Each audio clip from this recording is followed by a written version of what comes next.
I was born in a suburb outside of Boston, Malden, Massachusetts, and I went through the grammar schools there and was interested a little bit in the art teacher coming to draw on the blackboard the turkeys at Thanksgiving, and I liked the drawing part of all the classes.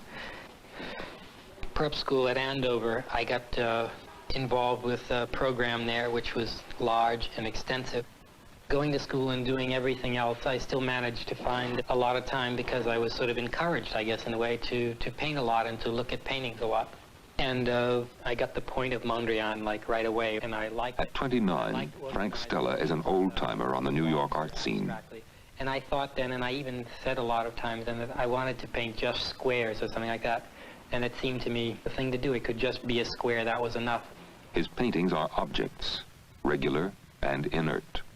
Yet they become strangely equivocal, assertive and demanding. By the time I got to college at Princeton, I became a whole new group of young artists has felt the impact of his ideas.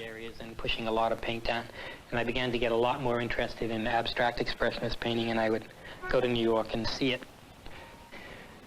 Well, I was very taken with abstract expressionism largely because of, you know, the kind of obvious physical elements, particularly the size and the whole gesture. And I always liked house painting anyway, and the idea that they were using larger brushes and all of that seemed to be a nice way of working, and also it seemed to fit in with somewhat with what I could do. I mean, painting that way, I was as facile as the next guy, if not more facile, sort of. I could throw it around. I wasn't quite so inhibited about making a mess, and in fact, since a lot of the thing in a place like Princeton was kind of obvious, we were given the architect studio, and the bigger the mess you made, the more of a scene it was, and so it was just play. It was nice to be as messy as you could, and I enjoyed it. But the thing that I felt and that I thought that I saw in the painting changed after a while. I mean, I still feel that, and I still is rooted in abstract expressionism, or whatever you want to call it, New York school, as I probably always will be. I mean, that was the painting that interested me. That was the painting that I was formed around. I see it a little bit differently now, and I began to see it a little bit differently then. I mean, what I saw, what I liked in the gesture and stuff, in the openness of the gesture, the directness of the attack, all of those things seemed to me to make sense. What I think that I didn't see, or what I didn't really understand, was I didn't understand Pollock in all of this. I mean, it's kind of obvious that Pollock was the item or the thing in some way, but in a lot of ways, Pollock wasn't around for me then. At the time when I was working in school, I was much more closely oriented to, say, Klein and de Kooning, and there was a lot of discussion of a painter at that time known as Jasper Johns. And already, without ever having seen a painting or even knowing where they were, there was already, and it was interesting to see it, a reputation in words for an art that didn't exist. So I had a very strong idea of what was absolutely the newest, most definite thing. And when I did first see them, I liked them. So it was also interesting to hear about something to be strongly reputed to be good, and then actually to see it be good was a little bit interesting. But the thing that struck me the most was the way he sort of stuck to a motif, the way he worked. And I liked things like that were partially in the motifs, but seeing somebody really paint at it, the idea of the stripes, the idea of repetition. I began to think a lot about repetition. Wasn't that an easy way? Not so much that it seemed easy, but wasn't that something that seemed to be interesting to me, and wasn't that something that you could really work around? Towards the end of my college career, the last few months I was working on paintings which are kind of an amalgam of some kind of Jasper, Gottlieb, and sort of Rothko. That was the kind of thing I liked. And Steve Green talked me into going to New York and buying Cotton Duck because I wanted to paint big, and that was the way to do it. And so I bought Duck, and this was incidentally too where I made that other terrific breakthrough, the 3-inch stretcher, which was done by putting butt-ending 1x3s to build a big stretcher because it was the cheapest way of doing it. And that was just a habit that carried through when I was working in New York. And I've always liked the things to fill the space up, so I built the things as big as I could with Cotton Duck. And the size and the scale all seemed right, but the the organization was like a problem. I mean, because it became very arbitrary or very fussy. I would, why repeat? Why, after I'd run through a series of sketches or a series of ideas, place the block at the top, place the block on one side, place the block on the other side, place the bottom, place the block at the bottom, place the border in one corner, the other corner. You had the four corners, the four marks. You had diagonal structures, this, that, and the other. They just didn't. They didn't seem to sit right. And so I did a couple of things which were painted over the blocks, but a couple of paintings that had just the bands on them. And that seemed interesting, so they were just a series of horizontal bands. Then I started working on sort of still bigger pieces and working them through a lot. And I got into a couple of things in which I'd get into trouble, and I was using black, so then I would paint all of the areas that I'd already painted black. And it seemed like it was, what's classically called the easy way out, paint it all one color. But it didn't bother me as much as it sort of suggested some things to me, and on the basis of that, I began to make a series of symmetrical things with bands that had a few leftover black boxes still left in them. And then gradually it just eliminated that until I had just symmetrical patterns of the black bands. Then, starting with the black paintings, after I had got into a few and had decided on using a symmetrical format, then I began to flirt with the idea of making slightly more complicated tours or more complicated routes for the stripes to take. And I worked out a series of things that were complicated, but they had spaces left over in them. And I thought about it for a little while, and I said, well, that's obviously the thing to do. You take it out. If you don't want it, take it away. And so it just was, just began to build the stretches then to take out the part that I didn't want. And once I started that with the aluminum paintings, that naturally the cutout thing just kept suggesting more and more possibilities for shape things. And it seemed to work for me. One of the hangovers, or one of the real problems in, say, it's always been in Western art, but particularly in 20th century modern painting, or modernist painting, whatever you want to call it, is that there's always been an atmosphere, a background, even in the abstract painting. The only one to really deal with it was Mondrian, and he ran it out to the edge, but he still stayed relational. But mostly to get rid of it, it was a recurring thing in my paintings too. It seemed to me the bands and the blocks had some kind of landscape relationship, or landscape or atmospheric space in them. And I wanted to get away from that as much as I could, and I wanted to solve the problem of particularly the spatial problem of depth and the problem of what happened to the painting as it faded out around the edges. And a lot of abstract expressionist painters seem to me to have found one part of the painting that they really liked, one part where it came off, where it worked, and then they spent the whole rest of their time working on that painting, trying to nurse the painting into a situation that would show off the one good part of the painting they had to its best effect. And it seemed to me that I didn't want to be involved in the kind of painting that was mostly correctional, mostly kind of nursemaid kind of painting, trying to nurse something up that was supposed to be fresh and direct to begin with. And it seems to me that this was the point that I was talking about before, where I began to see the importance of Pollock and sort of what it was really about, and the difference, say, between Pollock and the other abstract expressionists, particularly, say, de Kooning and Klein.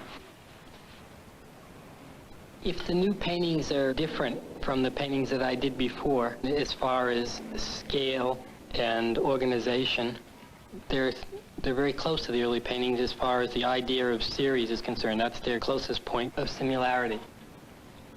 In the new paintings, there are 10 shapes, and there are 4 pieces in each shape, and 4 is an arbitrary number.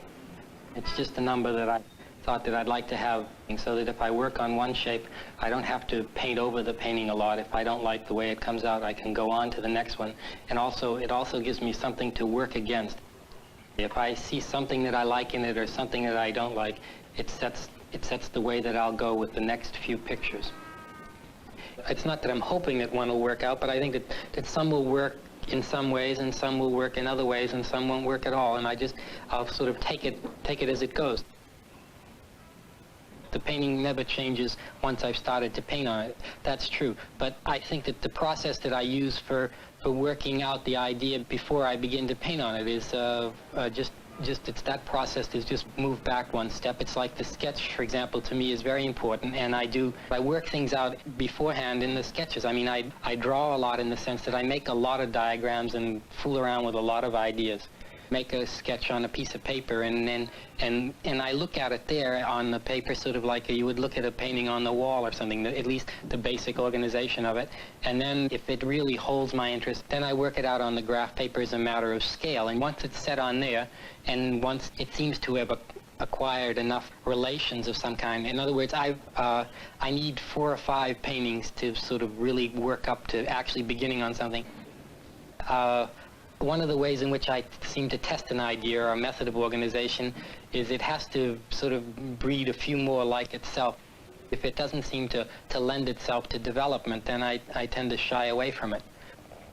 Once I have the graph paper sketches, the next thing is to compute the actual size and scale of the thing that I want so that I can give it to Lebrun to be built. After the canvas is stretched and sized, you'll see that I just draw the lines on it, and the lines are guidelines.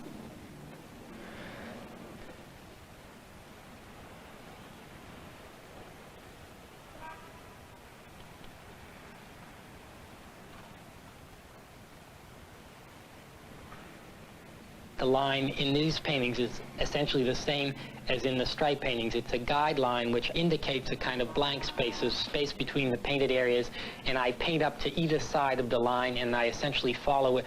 In the stripe paintings, I followed it by eye. In these paintings, since the areas are so big, it seems to me easier to do it with the tape, and I use a fairly cheap grade of tape which bleeds slightly, gives me a slightly irregular edge. A really straight line is not what I want, and I'm happy with the line that I've gotten out of this tape and the way that it's worked out. It seems to me just uneven enough to hold the color and to work as a separation between the colors.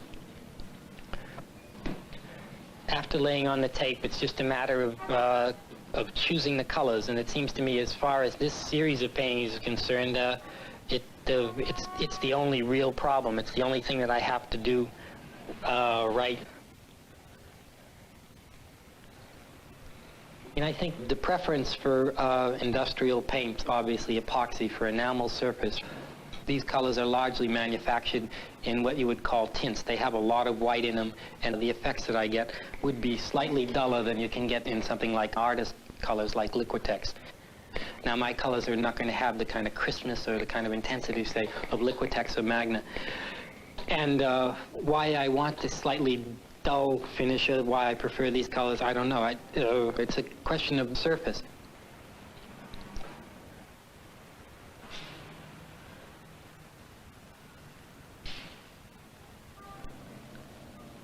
Thinking about the color abstractly hasn't done me really, say, any good. I'm not able to solve or analyze color in the way that you might say that I've been able to work more successfully with structure.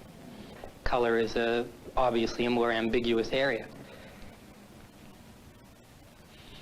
It becomes finally, for me, a matter of preference.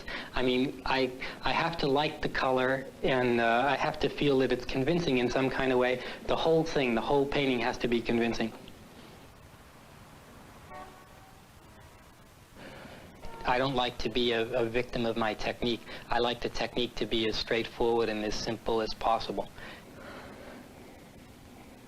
I never feel that the technique, that the paint surface is the most important thing in the paintings. I feel that the painting is going to convince you on its overall aspect, rather than by any of its, say, technical niceties.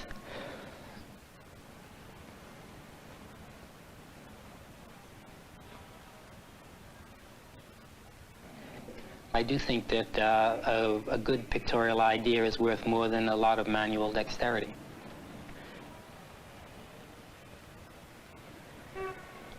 The color is arbitrary, but it comes from working with the paintings that are immediately preceding it. The color does relate in some kind of way to the structure. In other words, if I have a triangle stuck into a rectangle, it suggests certain kind of color situations or something. There's always the possibility, say, of a black shape stuck into a white shape, which is an obvious thing, and what is it if it's a red triangle stuck into a blue shape? Does that force you to do different things with the colors that are banding the shapes?